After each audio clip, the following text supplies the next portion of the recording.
হযরত মাওলানা তারিক জামিল সাহেব, পাকিস্তানের দাওয়াত ও তাবলীগের বিশ্ববিখ্যাত মুরব্বী, উনি বলছেন, আল্লাহ তাআলা বলছে কোরআনে, বন্ধু আপনাকে সামনে রাইখা আপনার উম্মতের আমল নামা আমি আল্লাহ খুলবো একটা একটা করে, আপনার সামনে খুলমু। তো তিনি বলেন, আল্লাহ নবী সাল্লাল্লাহু আলাইহি সাল্লাম উম্মতের আমল নামা নবীজির সামনে খুলবে। এই আয়াত এটা যখন নবীজি পড়তেছিলেন, আবার এক সাহাবীর থেকে শুনতেছিলেন, হাদিস আছে নবীজি তখন অঝরে কাঁদতেছিলেন। আর আল্লাহ নবী কেন কাঁদতেছিলেন? মুহাদ্দিসিনে কেরাম, মুফাসসিরিনে কেরাম বললেন, তাফসীর আমরা নিজে পড়ছি, কেন নবীজি এই কথা শুনে কাঁদছেন? যে আল্লাহ বলছে, বন্ধু আপনারে সামনে রাইখা আপনার উম্মতের আমলনামা খুলবো, দেখাবো, আপনি সামনে থাকেন। এইটা শুনে নবীজি খুব কাঁদছে। কেন কাঁদছে? তাফসীরের মধ্যে লিখছে, এই জন্য কাঁদছে নবীজি, নবী তৎক্ষণাৎ মনে করছে, হায় আমার উম্মত যদি বদ আমল আর নাফরমানি করে জিন্দিগি আমল নামাটা আইনা খুলে আমার সামনে, আমি এত বড় রসুল, আমার মাথাটা তো ছোট হয়ে যাবে, আমি আমার সেই উম্মতের জন্য সুপারিশ করব কেন? যদি আমার উম্মত আমারে বেইজ্জতি করে, যদি উম্মত আমার তায়েফের রক্তের কথা ভুলে যায়, আমার উম্মত যদি আমার উহুদের দান্দার শহীদের কথা ভুলে যায়, আমি কি কষ্ট না করেছি, আমি কি পরিমাণ চোখের পানি ফেলেছি, আমি কতদিন পেটে পাথর বাঁধছি, আমি কি পরিমাণ কষ্ট করে, এত কষ্ট করে 23 বছরে আমার দিন বুঝায় গেলাম, আমার উম্মতের কাছে দিবা রাত্রি বলে গেলাম। এই জন্য হযরত মাওলানা তারিক জামিল সাহেব বলে, বহু উম্মতের আমল নামা খুলে নবী যখন দেখবে ফজরের নামাজ নাই, 5 ওয়াক্ত নামাজ দিনের পর দিন নাই, পৃষ্ঠার পর পৃষ্ঠা নামাজ নাই, 30 বছর সুদের লেনদেন, 30 বছর মিথ্যার লেনদেন, 30 বছর দুর্নীতি, 50 বছরের হায়াতটা এভাবে শেষ করছে, গানে গানে নাচে নাচে, টেলিভিশনে টেলিভিশনে, বিড়িতে সিগারেটে মদে জুয়াতে, নাচে গানে নাটকে সিনেমায়, এইভাবে বরবাদ করে দিছে হারাম উপার্জনে। খোদার কসম, হযরত মাওলানা তারিক জামিল সাহেব বলে, আল্লাহর নবী তখন এই আমল নামা দেখে ওই উম্মত সামনে রাইখা নিজের পিঠের চাদর, নিজের গায়ের চাদর সরাইয়া পিঠ দেখাইয়া বলবে, উম্মত তুই আমার পিঠটা দেখ, আমি এই পরিমাণ তায়েফের ময়দানে পাথরের আঘাত সয়েছি, আমার পিঠটা চালনির মতো ছিদ্র হয়ে গেছে। এভাবে ভুলে গেলাম। আচ্ছা তখন কি বলবেন? কেমনে বলবেন? বলেন না বাবা, চলেন বদলে যাই। কি বলেন? ইনশাআল্লাহ নিজেকে বদলাই, চেহারা সুন্দর করেন, আখলাক সুন্দর করেন, নিজের জীবন সুন্দর করেন। হারামের রোজগার করে লাভ হবে না, হারামের রোজগার করে লাভ হবে না, হারামের রোজগার করে লাভ হবে না। অনেক টাকা জমাইয়া নিরাপত্তা মিলে না দুনিয়ায়। এই যে আমরা দেখতেছি না প্রতিদিন, ওই কোটি কোটি টাকা থাকার পরেও তো নিরাপত্তা নাই। ছোটবেলায় না আমরা শুনলাম বলে যে টাকা থাকলে বাঘের চোখও পাওয়া যায়, কই এখন বাঘের চোখ তো পাওয়া যায় না। টাকা তো আছে, বর্ডারে তো পাবে, প্রতিদিন ধরা খায়, প্রতিদিন ধরা খায়, দুর্নীতিবাজ ধরা খায়, সালেম ধরা খায়, তো কি লাভ?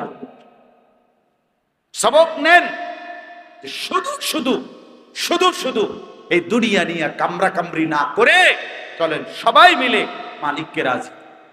অনেক মানুষ মুখে বলে না আর কি, কিন্তু দিল খুললে বোঝা যাবে সে আখেরাতকে তেমন কিছুই মনে করে না। আখেরাত আছে, হুজুররা বলে বা আছে, এটা একটা সাধারণ বিষয়, মামুলি বিষয়। এই যে হুজুরদেরকে মাঝে মধ্যে 20-50 টাকা 100 টাকা দেই, হাদিয়া দেই মুঠ করে ইমাম সাহেবের, এগুলোই উনি এগুলা মিল করে রাখে,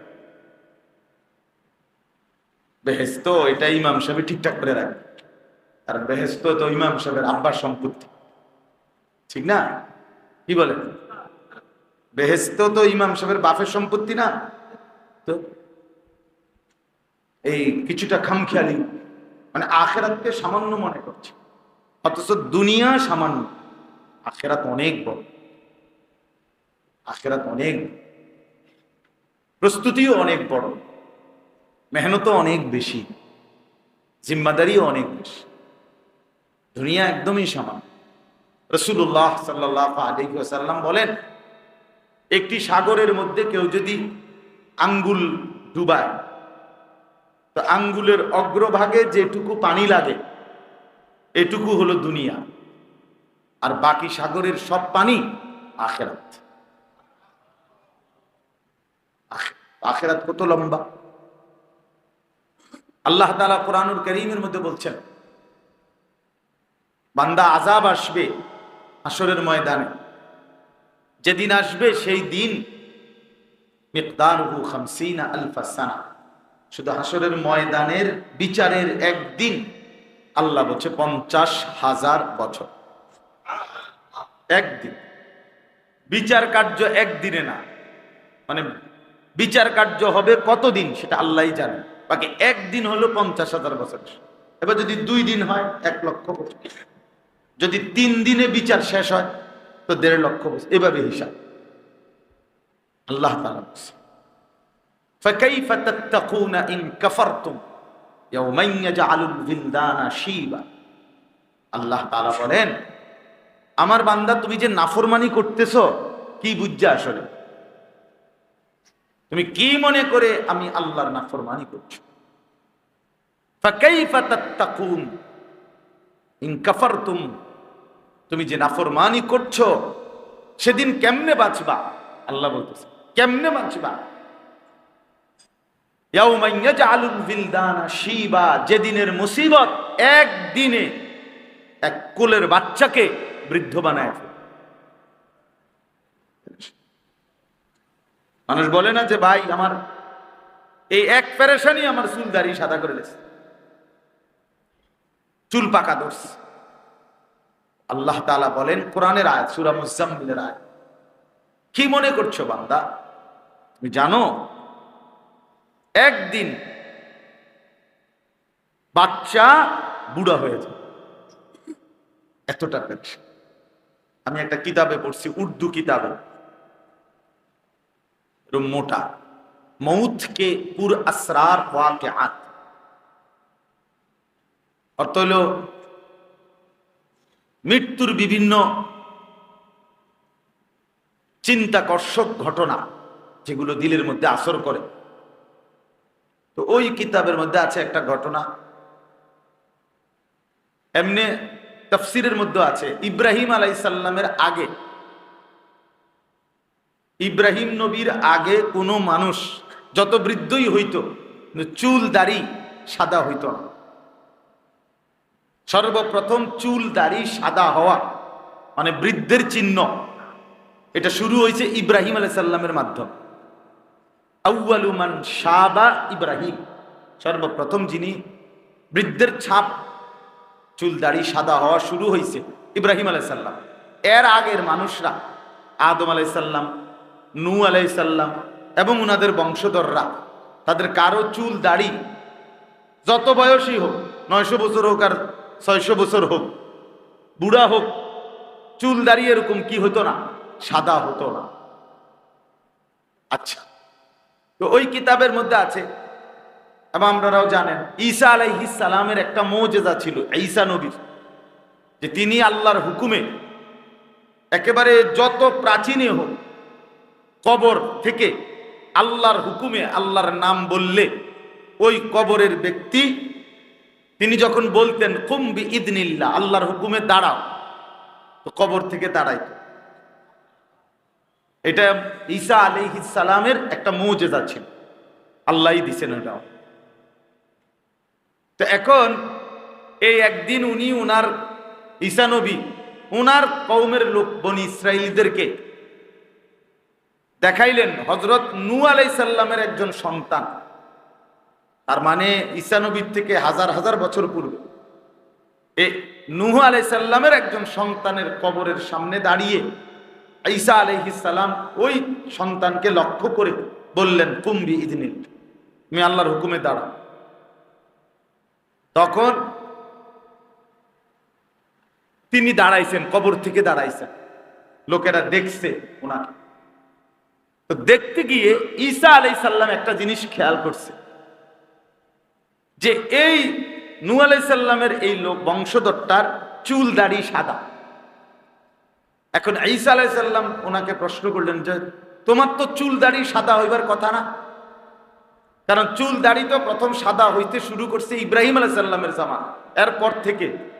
তো তুমি তো তার আগের মানুষ, তোমার চুল দাড়ি সাদা হইল কেন? কথাটা বুঝছেন? তো ওই কিতাবে লিখছে ওই নূহ আলাইহিস সালামের সন্তান ঈসা আলাইহিস সালামকে বলছে, আল্লাহর কসম নবী, মূল বিষয় হলো মৃত্যু পর্যন্ত আমারও চুল দাড়ি কোনোদিন সাদা ছিল না, কালোই ছিল।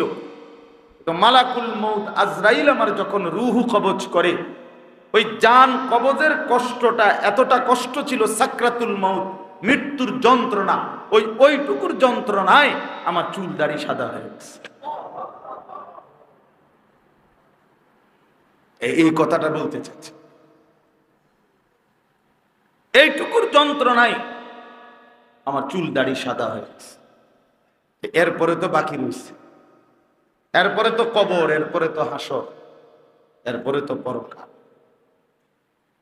এই জন্য আমার বাপ, আমরা অনেক সময় বিষয়টাকে খামখেয়ালি মনে করি, আপনারা অনেক সময় মনে করেন আর কি যে অহরে হুজুররা কত কথায় না, হুজুররা কোনো কথাই কয়, আল্লাহর কথা বলে।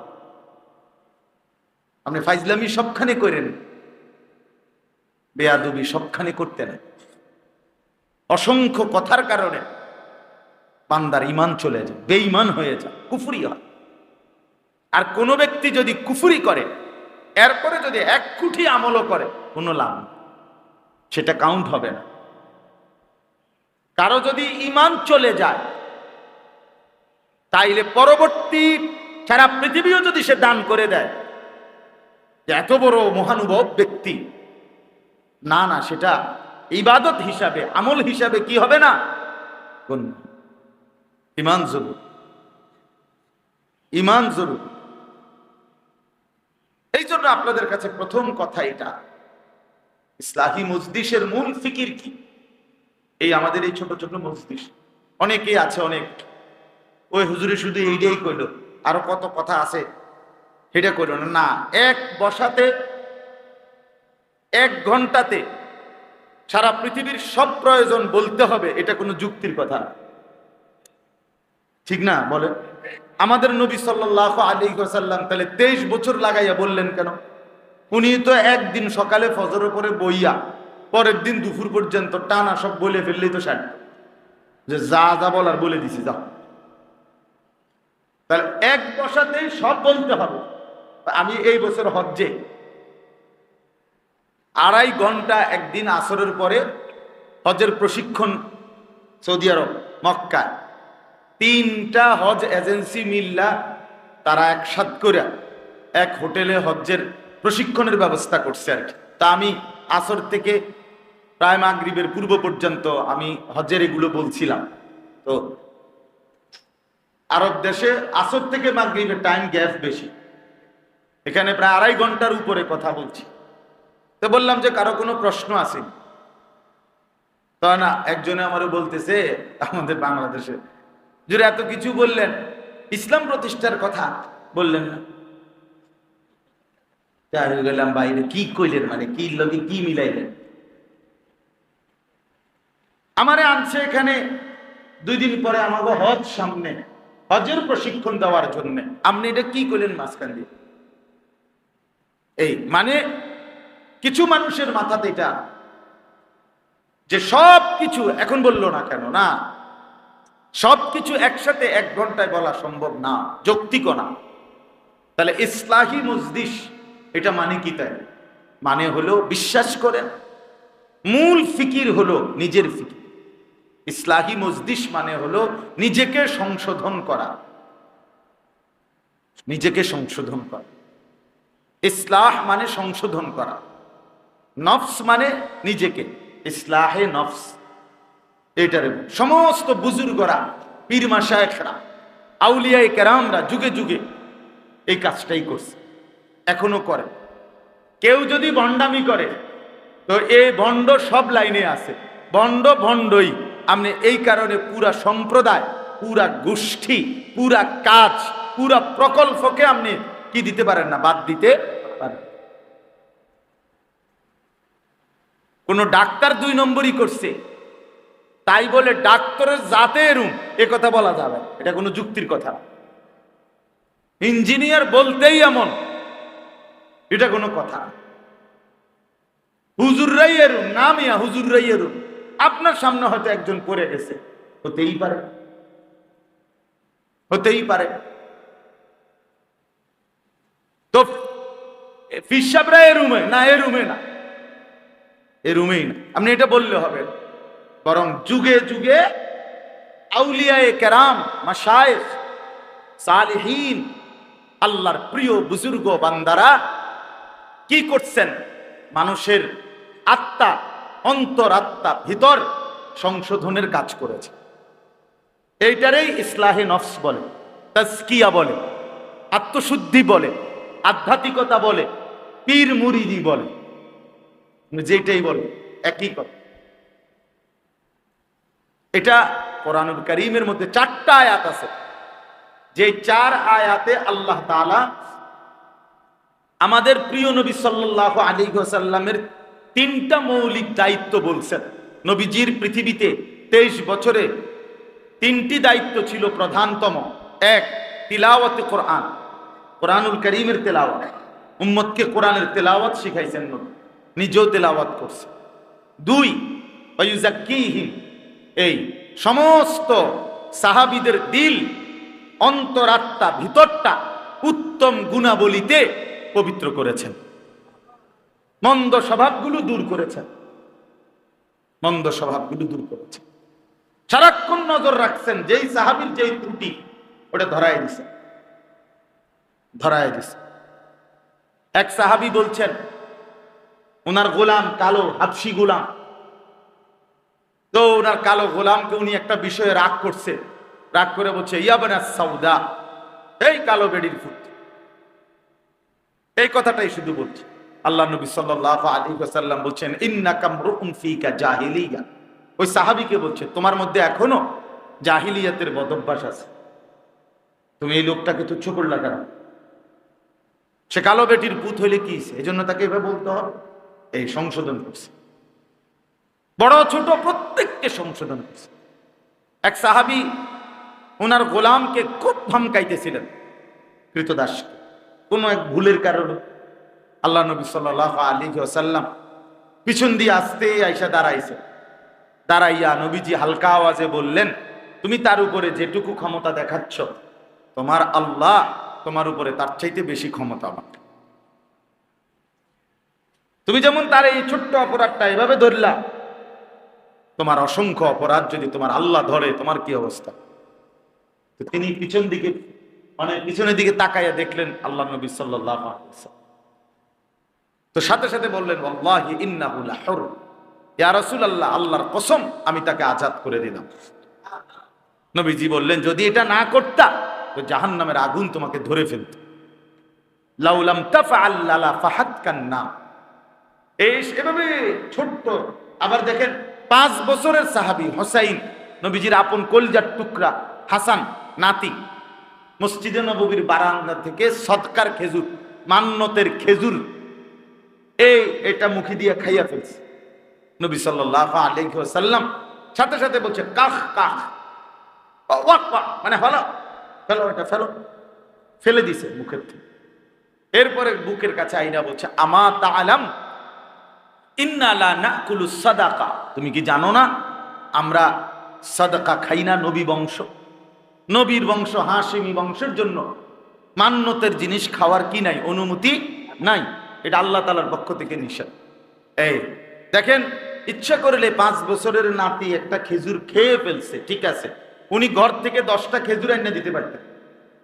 আরব দেশে তো সবার ঘরেই খেজুর আছে, বাচ্চা মানুষ খাইছে তো ঠিক আছে, আমি আইনা দিলাম আরেকটা, 10টাই দিয়ে দিলাম না, 10টা খেজুর আইনা দেওয়া যাইতো, কিন্তু সংশোধন হইতো না। নাতি তো কি হইতো না, সংশোধন হতো। আল্লাহ নবী সাল্লাল্লাহু আলাইহি ওয়াসাল্লাম ইসলাহ করছেন, সংশোধন করছেন। সাহাবায়ে কেরামের দিল থেকে দুনিয়ার লোভ সরাইছেন, হিংসা, বিদ্বেষ, পরনিন্দা, যত মন্দ আখলাক সরিয়েছেন। উত্তম আখলাক রাসূলুল্লাহ সাল্লাল্লাহু আলাইহি ওয়াসাল্লাম সাহাবায়ে কেরামের মধ্যে তৈরি করছেন। এইটারই বলে তাজকিয়া। ওয়াইযাক্কিহিম, এটা কোরআনের শব্দ। ওয়ালাউলা ফাদলুল্লাহি আলাইকুম ওয়া রাহমাতুহু মা যাকা মিনকুম মিন আহাদিন আবাদা।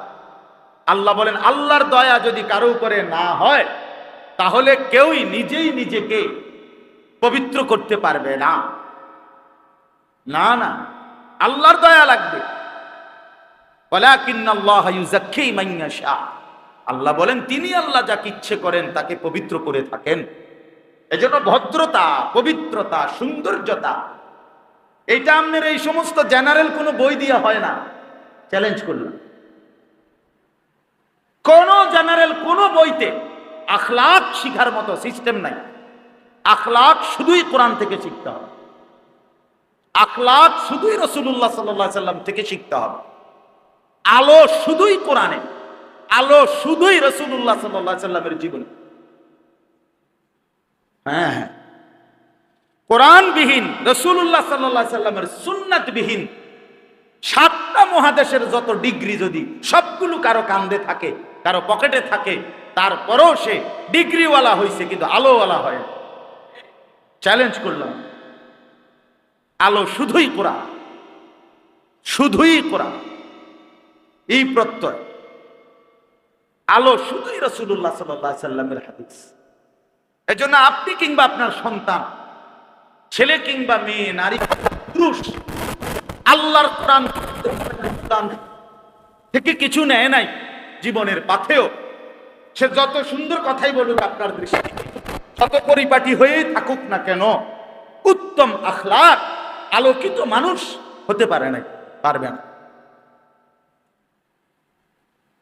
কোরআন থেকে যে বঞ্চিত করলো বা যে বঞ্চিত হলো, অমান লাম ইয়াজআলিল্লাহু লাহু নূরান ফামা লাহু মিন নূর। আল্লাহ তাআলা বলেন, আমার আলো যে পেল না তার জন্য কোথাও আলো নাই। সরাসরি কথা, সরাসরি কথা। আল্লাহর আলো যে পেল না সে কোথাও আলো পাবে না। ফামান ইউদলিলিল্লাহু ফামা লাহু মিন হাদ। আল্লাহ বলেন, আল্লাহ যাকে পথহারা করে দিলেন তার আর কোথাও কোনো পথ প্রদর্শক নেই।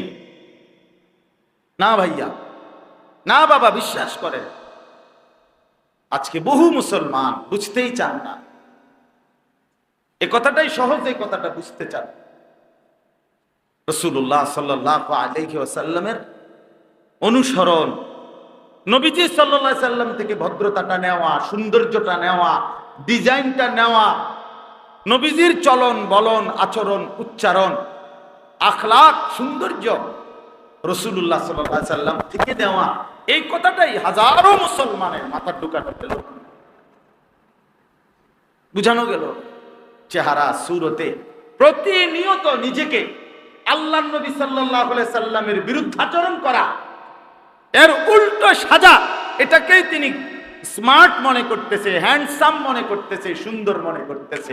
আসল কথা হইল, প্রথমটাই যখন ভুল হইছে, মানে আপনার কলজার ভিতরে যখন আল্লাহর রাসূলের ভালোবাসা বের হয়ে গেছে নাই, তো এবার যা এটা দিয়ে বাইরিব সব ভুলেই হবে, ভুলেই হবে। আপনার কাছে আর কোনোদিন মেসওয়াক পছন্দ হবে না, আপনার কাছে কোনোদিন আর দস্তরখান পছন্দ হবে না, আপনার কাছে কোনোদিন আর দাড়িওয়ালা চেহারা পছন্দ হবে না, আপনার কাছে কোনোদিন আর বাম পায়ে বাথরুমে ঢুকা পছন্দ হবে না, আপনার কাছে আর নিয়মিত টয়লেট পেপার ব্যবহার করা পছন্দ হবে না। এরকম অসংখ্য বিষয়। অর্থাৎ যখন কলিজার ভিতরে প্রথম রাসূলুল্লাহ সাল্লাল্লাহু আলাইহি ওয়াসাল্লামের ভালোবাসা, আল্লাহর ভালোবাসা বসে নাই দিলের মধ্যে, আল্লাহ রাসূলের ভালোবাসা, মহব্বত উল্টো পথেই একদিন ধাক্কা দিয়ে জাহান্নামে ফেলে দেয়। এই একদিন দেখবেন আপনি সিগারেট খাইতে খাইতে এই কবরে গেছেন, বিড়ি খাইতে খাইতে এই কবরে গেছেন, একদিন দেখবেন আপনার ঘরের টেলিভিশন চলতে চলতেই আপনি কবরে গেছেন। একদিন দেখবেন আপনি দাড়ি কাটতে কাটতেই কবরে গেছেন। একদিন দেখবেন আপনি সুদের টাকা চালু থাকতে থাকতেই কবরে গেছেন। হারাম অবস্থা থাকতে থাকতেই আপনার জীবনে, আপনার ঘরে কবরে চলে গেছে। নুয়াল্লিহি মা তাওয়াল্লা, আমি কিন্তু বান্দা উল্টো চললে উল্টো চালাই। ওয়ানুসলিহি জাহান্নাম, এবং একদিন আমি সত্যি সত্যি জাহান্নামে ফেলে দেব। ওয়াসাআত মাসীরা, আল্লাহ বলে বান্দা যখন জাহান্নামে নিক্ষিপ্ত হবা তখনই বুঝবা জাহান্নাম কতটা নিকৃষ্ট ঠিকানা, জাহান্নাম কতটা মন্দ জায়গা, কষ্টের জায়গা। তখনই বুঝবা, তখনই বুঝবা, তখনই আন্দাজ করবা। আল্লাহ আমাদেরকে মাফ করে। বহুবার বলছেন আল্লাহ তাআলা এই কথাটা কোরআন। বান্দা বিশ্বাস করো জাহান্নাম বড়ই কঠিন, বড়ই কঠিন। ইন্না জাহান্নামা কানাত মিরসাদা, আল্লাহ বলে নিশ্চয়ই জাহান্নাম ওত পেতে অপেক্ষা করছে।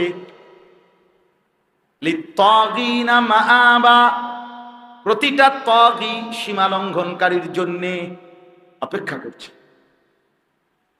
এই জন্য বাপ আজকে শুধু প্রথম কি বুঝাইলাম, এই মজলিসের মাকসাদ কি, আজকের এই ইসলাহি মাহফিল মানে কি, এটা বোঝা উচিত।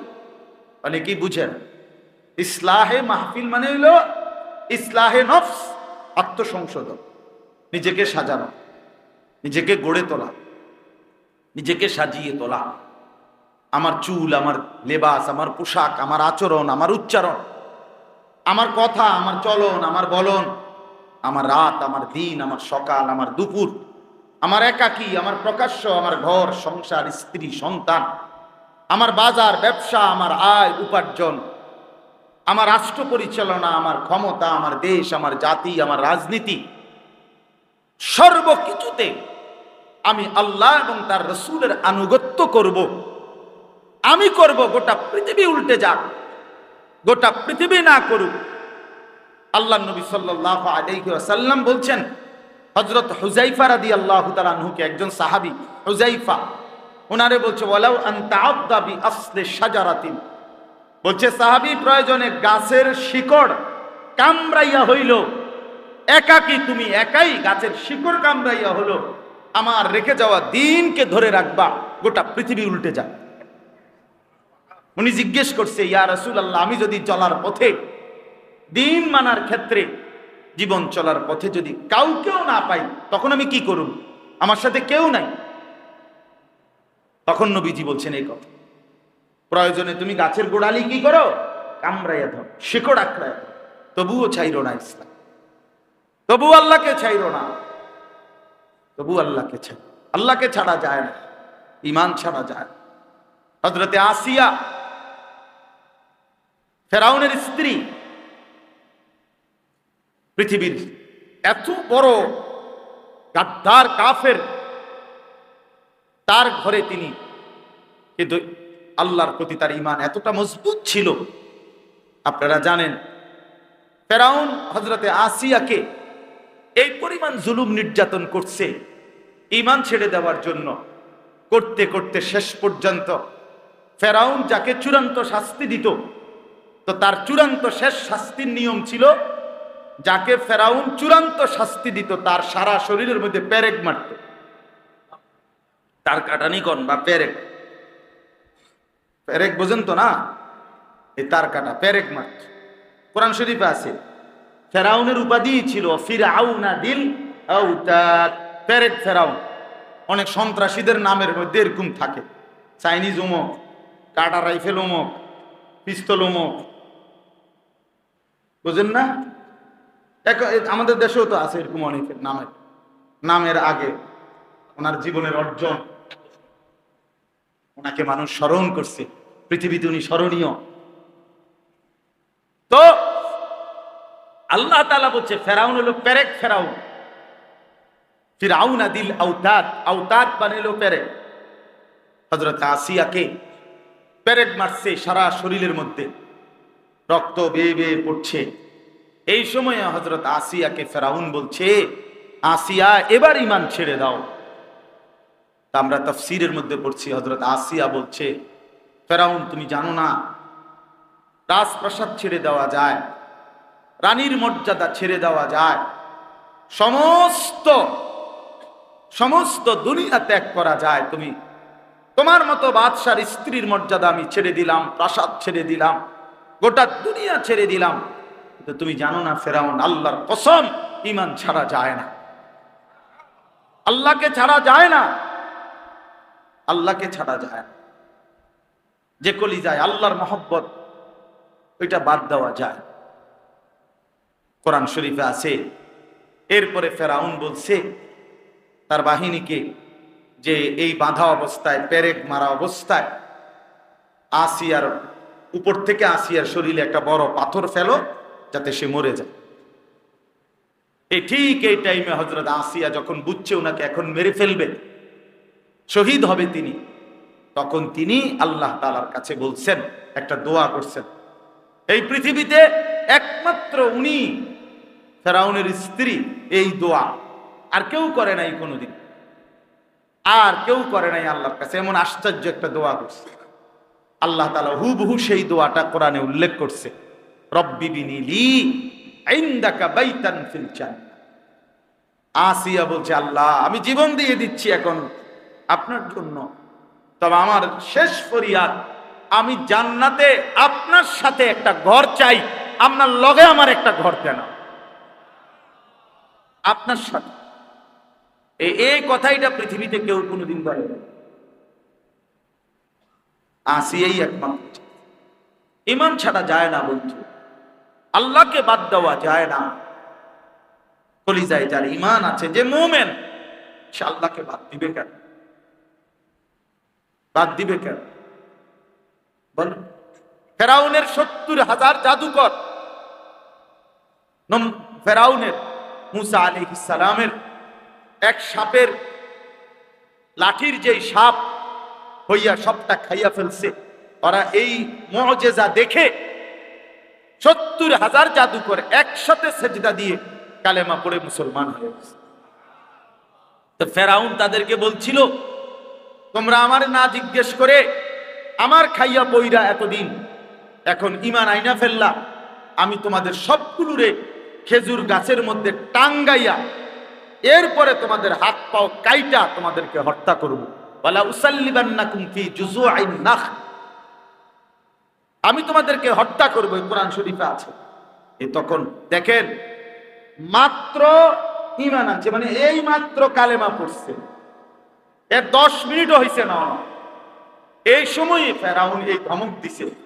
কোরআন শরীফে সরাসরি আছে, ৭০,০০০ জাদুকর ফেরাউনকে বলছে, শোনো, ফাখদিমা আনতা কাদিন ইন্নামা তাকদি হাদিহিল হায়াতাদ দুনিয়া।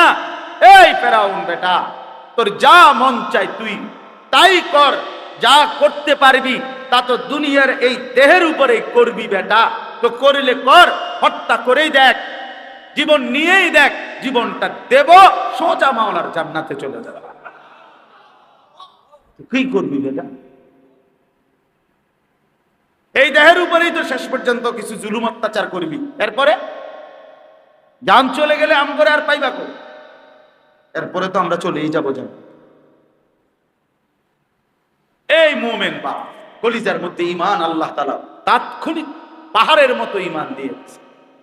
হযরত বেলালকে আল্লাহ তাআলা পাহাড়ের মতো ঈমান দিয়েছে, পাথরের আঘাত সয়েও বলে গেছেন আল্লাহ, আল্লাহই শুধু এক, আল্লাহই। এজন্য আপনাদের কাছে অনুরোধ করছি আমি, এই দুইটা কথা, আল্লাহর আনুগত্য, আল্লাহকেই ভালোবাসা, রাসূলুল্লাহ সাল্লাল্লাহু আলাইহি ওয়াসাল্লামের আনুগত্য, এর আলোকে নিজের, আমার ভাই জীবন একটা জরুরি কথা মনে রাখেন, প্রত্যেক মানুষই অনুসরণ করে, আমিও আপনিও। আমার এই পাঞ্জাবিটা লম্বা, জুব্বা টাকনুর নিচ পর্যন্ত, এমন কেন? আমি দাড়ি রাখলাম কেন? আমি টুপি পরলাম কেন? প্রত্যেক মানুষে যে যার যেই ডিজাইন, যেই সাজ, মানুষ মাত্রই অনুসরণ করে। মানুষের অস্থির মধ্যে, সত্তাগতভাবে, সৃষ্টিগতভাবে মানুষের মধ্যে অনুসরণ করা, কাউকে অনুকরণ করার মাপটা, যোগ্যতা আল্লাহ তাআলাই দান করছে। মানুষ মাত্রই অনুকরণ করে। এজন্য যেই কোনো যুবক, তার চুল বলেন, প্যান্ট বলেন, জামা বলেন, যে কোনো নারী, তার সাজ সজ্জা, গহনা অলংকার, কাপড় পোশাক, আপনি দেখবেন যে কাউকে না কাউকে অনুসরণ করে। কেউ খেলোয়াড়কে, কেউ নায়ককে, কেউ গায়ককে, কেউ অমুককে, কেউ তমুককে, কেউ নায়িকাকে, কেউ নর্তকীকে, ইত্যাদি ইত্যাদি। কাউকে না কাউকে সে দেখেই এরকম সাজে। এটাই মানুষের স্বভাবজাত বিষয়। মানুষ অনুকরণ প্রিয়, অনুসরণ প্রিয়। তাহলে আমি যেহেতু অনুসরণ করি, আমরা যেহেতু অনুসরণ করি মুসলমান, তো আমাদের জন্য এই আসমানের নিচে জমিনের উপরে গত ১৫০০ বছরে হাজারবার, লক্ষবার, কোটিবার প্রমাণিত, বন্ধুর দৃষ্টিতে, শত্রুর দৃষ্টিতে, আপনজন দুশ্মন সবার কাছে এটা প্রমাণিত যে সবচেয়ে সুন্দর চলনে বলনে, লেবাসে, পোশাকে, চেহারায়, সুরতে, আকারে, আকৃতিতে, আখলাকে, চরিত্রে, আপনজন দুশ্মন, বন্ধু শত্রু সবার গবেষণায় সবচেয়ে সুন্দর যিনি, তিনি মুহাম্মদুর রাসূলুল্লাহ সাল্লাল্লাহু আলাইহি ওয়াসাল্লাম। বন্ধুও পরীক্ষা করে দেখছে তিনি শ্রেষ্ঠ, শত্রুও পরীক্ষা করে দেখছে তিনি শ্রেষ্ঠ, পক্ষের লোকেরাও বলছে তিনি শ্রেষ্ঠ, দুশ্মনেও বলছে মুহাম্মদই শ্রেষ্ঠ। বলেন, আজ পর্যন্ত পৃথিবীর কারো কাছে কোন জায়গায় আমাদের প্রিয় নবী সাল্লাল্লাহু আলাইহি সাল্লামের চাইতে কোনো একটি বিষয়ে, কোনো একটা বিষয় বলে সামিজ ধরার পদ্ধতিটা, বাথরুমে ঢুকার পদ্ধতিটা, অথবা পেশাব করার পদ্ধতিটা, এরকম একটা বিষয় যে গবেষণায় প্রমাণিত হয়েছে যে মুহাম্মদ সাল্লাল্লাহু আলাইহি সাল্লামের তরিকাটার চাইতে এইটা একটু বেশি উত্তম, এটা বেশি যৌক্তিক, এমনটা কি বলেন না? তাইলে আমরা যেহেতু অনুকরণ করি প্রত্যেকে, তো রাসূলুল্লাহ সাল্লাল্লাহু আলাইহি সাল্লামকে অনুসরণ করলে অসুবিধা কি? নবীজিকে অনুকরণ করলে অসুবিধাটা কি? পুরা কোরআনুল কারীমের মধ্যে তো আল্লাহ তাআলা এই কথাটা বারবার বলতে চাইছে, ফাত্তাবিউনি ইউহিব্বুকুমুল্লাহ, আমার বন্ধুকে অনুসরণ করো, আমি আল্লাহ ভালোবাসবো। ওয়াত্তাবিউহু লাআল্লাকুম তাহতাদুন, আমার বন্ধুকে অনুসরণ করো, নিশ্চিত হেদায়েত পেয়ে যাবা।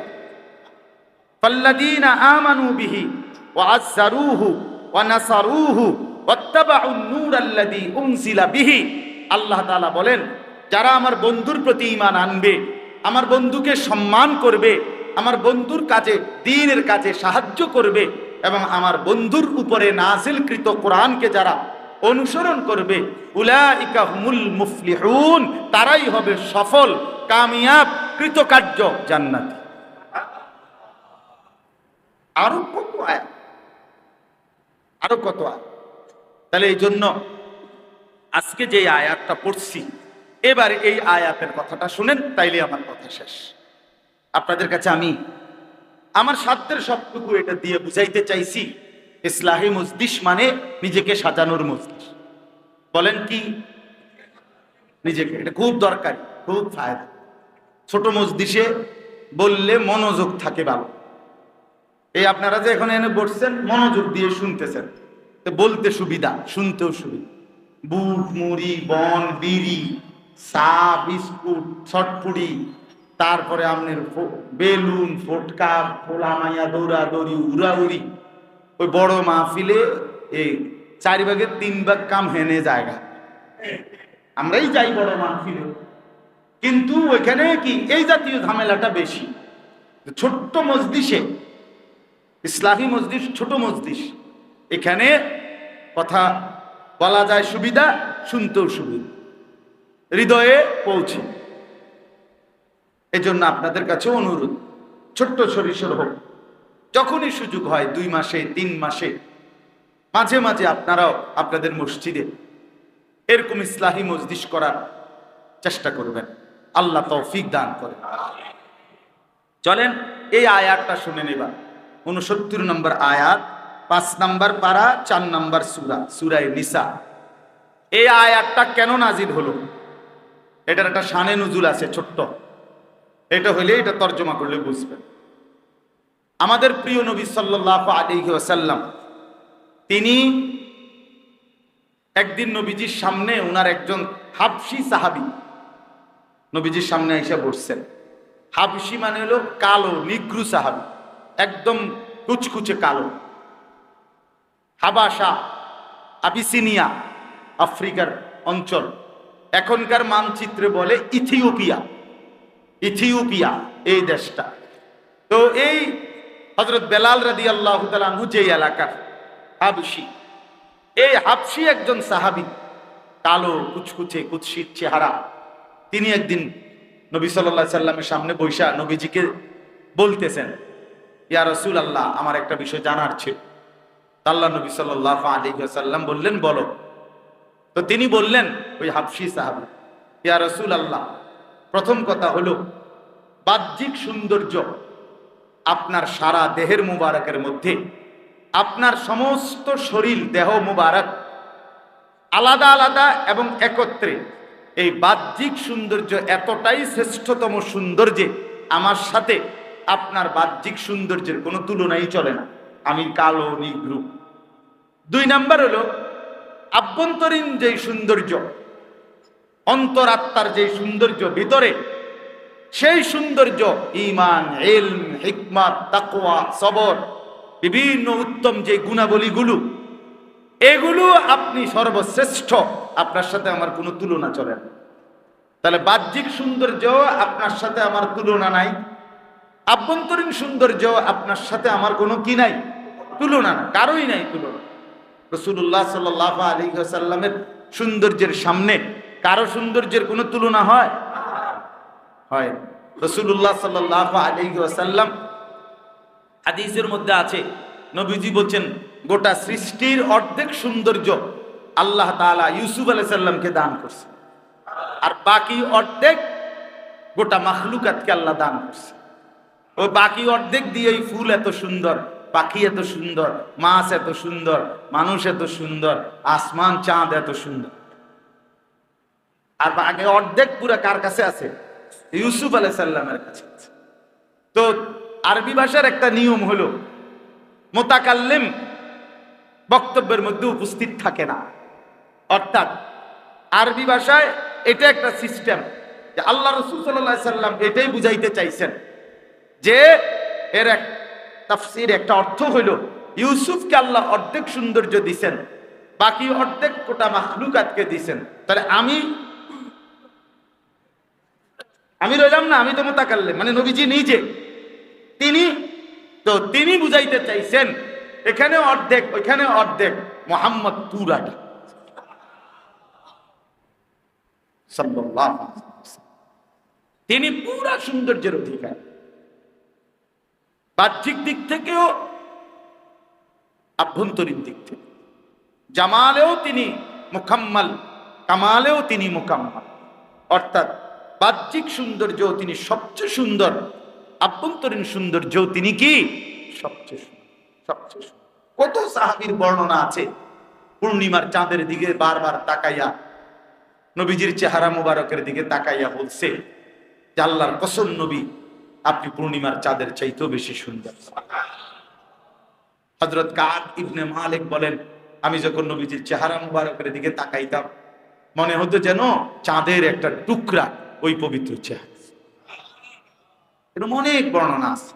তো এই সাহাবী এবার জিজ্ঞেস করলেন, বলেন, ইয়া রাসূলুল্লাহ, ইয়া হাবশী সাহাবী, না আমার চেহারা আপনার সাথে তুলনার যোগ্য, না আমার আভ্যন্তরীণ আখলাক আপনার সাথে তুলনার যোগ্য, কিন্তু আমার একটা বড় সান্ত্বনা আছে নবী এখানে, যে আমি জীবনে সাদা সিধা মানুষ, কালো নিগ্রু, কিন্তু আমি সারাক্ষণই যত দুঃখ যন্ত্রণা, ব্যথা, পেরেশানি, অস্থিরতা, জীবনের যে কোনো হালাতে আমি যখনই যে অবস্থায় থাকি, একটু থেকে একটু পেরেশান হলেই, একটু থেকে একটু মন খারাপ হলেই আমি আপনার কাছে আসি, আর আপনার চেহারা মোবারকের দিকে তাকাইলে নবী, খোদার কসম, আমার পেরেশানি একবারেই দূর হয়েছে, এখন আমার প্রশ্ন হইল, এই যে আমি দুনিয়ার জীবনে আমার একটা সান্ত্বনা, যে আমি যখনই মন খারাপ হয় আপনারে দেখলে নয়ন জুড়াই। এখন আখিরাতে আমার প্রশ্ন হইল, আপনি তো যাবেন আল্লাহ তাআলার সর্বশ্রেষ্ঠ জান্নাতে, কারণ আপনি তো অনেক মর্যাদাবান। আর এক না আমারে তো জান্নাত দিবে কিনা তার কোনো নিশ্চয়তা নাই, যদিও দেয় আমারে তো দিবে একটা জান্নাতে, যেখানেই তো একটা দিব আর কি। কিন্তু আপনি তো থাকবেন সুউচ্চ সুমহান সর্বশ্রেষ্ঠ জান্নাতে। তো তখন যদি আমি আপনাকে দেখতে না পাই, তো তখন তো আমার জান্নাতের মধ্যে থাকাটাও কষ্টকর হয়ে যাবে। আমি তখন দেখবো কেমনে আপনারে? আপনারা যদি আল্লাহ নেগা আরো বড় কোনো জায়গা আমারে হালায় ছয় নিচে, আমি কেমনে কই করব? তখন আমি সইব কেমনে? এই আল্লাহ নবী সাল্লাল্লাহু আলাইহি ওয়াসাল্লাম তাফসীরের মধ্যে আছে, নবীজি খামোশ হয়ে গেছেন, চুপ হয়ে গেছেন। হায় আমার সাহাবী কি বলবো, এখন কি উত্তর? সাথে সাথে আল্লাহ নবী সাল্লাল্লাহু আলাইহি সাল্লামের কাছে আল্লাহ তাআলা এই সাহাবীর প্রশ্নের উত্তর দেওয়ার জন্য আল্লাহ তাআলা সরাসরি আসমান থেকে জিবরাইল পাঠিয়ে দিয়েছে। জিবরাইল আয়েশা নবীজির উপরে আয়াত নাজিল করে জবাব দিবেন। এই জবাবই হলো এই আয়াত 69 নম্বর আয়াত সূরা নিসা। কি জবাব দিবেন আল্লাহ? আল্লাহ বললেন, বন্ধু পরে বলেন ব্যবস্থা আছে, আপনাকে আপনার সাথে থাকবে, আপনাকে দেখবে, ও ব্যবস্থা আছে। ব্যবস্থা কি? আপনি বলে দেন দুইটা শর্ত।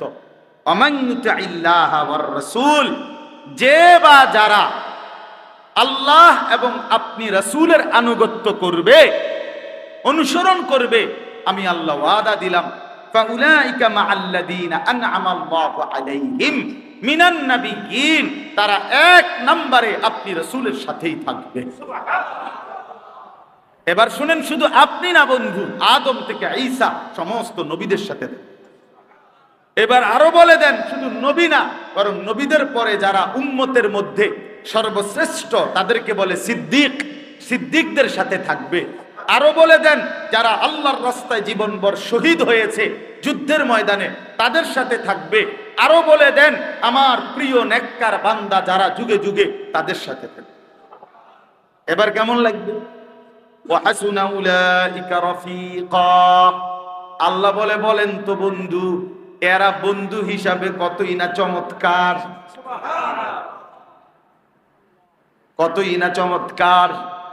ওয়া হাসুনা উলাইকা রাফিকা। হাসরের ময়দানে দাঁড়িয়ে যদি বন্ধু দেখি, আমি যখন এমন জায়গায় দাঁড়াইলাম, যদি ডানে বামে দেখতে পাই, এদিকে আবু বকর, ওমর, ওসমান, আলী, ওই যে দেখা যায় আব্দুল কাদের জিলানী, বাইজিদ বুস্তামি, জুনায়েদ বাগদাদি, ওই যে দেখা যায় আবু হানিফা, শাফিঈ, ওই যে দেখা যায় বুখারী, মুসলিম, এমন মহান মানুষগুলো। আর আমরা যদি উঠি সেই জায়গায়, সেই মানুষগুলোর সাথে, আর জান্নাতেও যদি থাকতে পারি তাদের সাথে, নবীদের সাথে, সিদ্দিকদের সাথে, শহীদদের সাথে, আল্লাহর নেক বান্দাদের সাথে। আল্লাহ নিজেই বলছে, বলো না বান্দা, কত না উত্তম বন্ধু হবে তারা। হাসুনা উলাইকা রাফিকা। আল্লাহ তাআলা বললেন, বন্ধু বলে দেন, আপনার আনুগত্যের হক আদায় করতে, সুন্নাতের হক আদায় করতে, আপনাকে অনুসরণের হক আদায় করলে আমি আল্লাহ ওয়াদা দিলাম, আমি আল্লাহ আপনার সাথেই ওরে জান্নাতে দেব। শর্ত হলো আপনার অনুসরণ করতে হবে কি? সুন্নাতের অনুসরণ। আরো রয়েছে, এরপরে এই সাহাবী, কি আবেগের সাহাবী, এই হাবশী সাহাবী এবার কি বলছে শুনেন। আরেকটা প্রশ্ন করছে, বলছে, ইয়া রাসূলুল্লাহ, আচ্ছা তাহলে এটা বুঝলাম, আপনারা যদি পূর্ণ অনুসরণ করতে পারি তাহলে আপনার সঙ্গী হব, আপনারা দেখতে পারবেন। এখন আমার দ্বিতীয় প্রশ্ন হলো, আপনি যখন আল্লাহকে দেখবেন, আমার লগের একজন,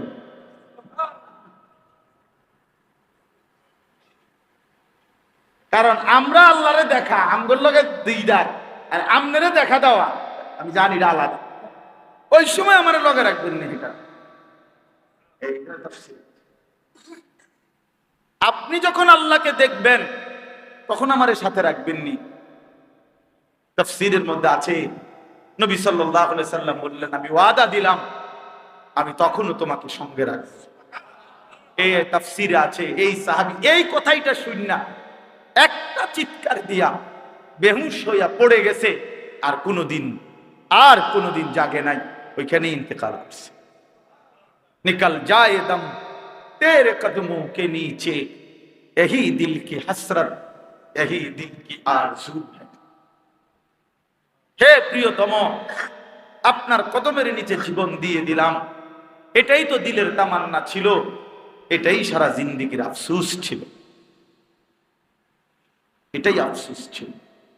निकल जाए दम तेरे कदमों के नीचे यही दिल की हसरत यही दिल की आरज़ू है। এই জন্য আজকে আপনাদের কাছে এতটুকু কথাই বললাম, বা আমার জন্য আপনাদের জন্য চলেন নিয়ত করি রাসূলুল্লাহ সাল্লাল্লাহু আলাইহি ওয়াসাল্লামের এক এক সুন্নাত জীবনটাতে গ্রহণ করব।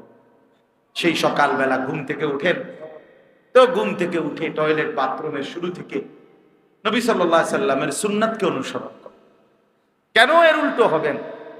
কেন নবীজির সাথে প্রত্যেক কাজে বিরোধিতা কইরা বাপ হাসরের ময়দানে নবীকে তো পাইতেন না খুঁজে, সুপারিশের জন্য কেমনে যাবেন? হবে না। সুপারিশ আপনার মামুর বাড়ি না, সুপারিশ আপনার শ্বশুর বাড়ি না, হাসরের মাঠ না, নানার বাড়ি না।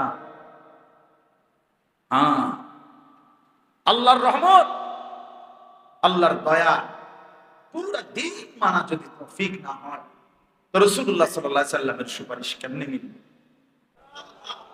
রাসূলুল্লাহ সাল্লাল্লাহু আলাইহি সাল্লামের সুন্নাতের ইত্তেবা অনুসরণ করুন। আল্লাহ আমাদেরকে তৌফিক দান করেন, আমাদের পুরো জিন্দেগি সুন্দর করেন। আল্লাহ তাআলা এই মজলিসকে কবুল করে নেন। আলহামদুলিল্লাহ আল্লাহুম্মা বিসসালাম মিনকাস সালাম তাবারাকতা ইয়া যাল জালালি ওয়াল ইকরাম। মওলাই করিম আপনি মাফ করে দেন, রব্বে করিম আপনি মাফ করে দেন, আল্লাহ আপনি মাফ করে দেন, মাওলা আপনি মাফ করে দেন। আযাব দিলে আপনার কোনো লাভ নাই, মাফ করে দিলে আপনার কোনো ক্ষতি নাই। আমারে মাফ করলে আপনার কমবে না, মাফ না পেলে আমাদের উপায় থাকবে না। এত গুনাহ নিয়ে কবরে যাব কেমনে? এত নাফরমানি নিয়ে হাসরের ময়দানে দাঁড়াবো কেমনে? হায় আল্লাহ, বন্ধুর সুপারিশ চাইবো কেমনে? হাউজে কাউসারের পানি মিলবে কিভাবে?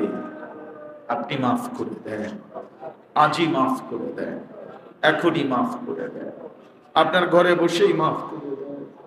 আল্লাহ, ভুল হয়ে গেছে অনেক, নাফরমানি হয়ে গেছে অনেক, অবাধ্যতাই করেছি বেশি। মাওলা, আপনার কথা শুনি নাই, বন্ধুর কথা শুনি নাই, আপনি এখন মাফ করে দেন। সেজদাওয়ালা কপাল বানিয়ে দেন, কাঁদনেওয়ালা চোখ বানিয়ে দেন, জিকিরওয়ালা জবান বানিয়ে দেন, মোহাব্বতওয়ালা দিল বানিয়ে দেন, সুন্নাতওয়ালা জিন্দেগি বানিয়ে দেন। আল্লাহ, আপনি কবুল করে নেন, আপনি কবুল করে নেন। সমস্ত কবরবাসীদেরকে মাফ করে দেন, মা বাপ সহ খানদানের সমস্ত বংশধরকে মাফ করে দেন। আল্লাহ, যে যাকে হারিয়েছি মাফ করে দেন, কিয়ামত পর্যন্ত কবরের আযাব মাফ করে দেন। স্ত্রী সন্তান পরিবারকে নেক জিন্দেগি দান করেন। নাফরমান বিবি দিয়েন না আল্লাহ, নাফরমান সন্তান দিয়েন না মাওলা, বেহায়া বেপর্দা বেনামাজি সন্তান দিয়েন না, বউ বাচ্চার কারণে বেইজ্জতি কইরেন না, স্ত্রী সন্তানের কারণে হাসরের ময়দানে লজ্জা দিয়েন না মাওলা। ঘর পরিবার সবাইকে নিয়ে সুন্নাত মোতাবেক রাসূলুল্লাহর তরিকা মোতাবেক চলার তৌফিক দান করেন। আজকের এই ইসলাহি মজলিস আপনি কবুল করে নেন, আগামী দিনেও ইন্তজাম করার তৌফিক দান করেন। আমার এই বাবা ভাইরা বড় বেশি মনোযোগ দিয়ে আল্লাহ আপনার কথাই শুনেছে, আপনি প্রত্যেককে বরকত দেন, চেহারায় বরকত দেন, আখলাকে বরকত দেন, উপার্জনে বরকত দেন, কামাই রুজিতে হালাল বরকত দান করেন। হারাম থেকে বাঁচান, হারাম থেকে বাঁচান, হারাম থেকে বাঁচান, হারামের লোকমা থেকে বাঁচান, হারাম রোজগার থেকে বাঁচান। প্রবাসী যারা বিদেশে সহি সালামতে নিরাপদে রাখেন, যুবক ছেলেগুলোকে নামাজি বানিয়ে দেন, বয়স্ক চাচা বাবাদেরকে আরো বেশি নেক আমলের তৌফিক দান করেন, মা বোনদেরকে পর্দা পুশিদা দান করেন, সকলকে ঈমান আমলের দৌলত দান করেন। রব্বির হামহুমা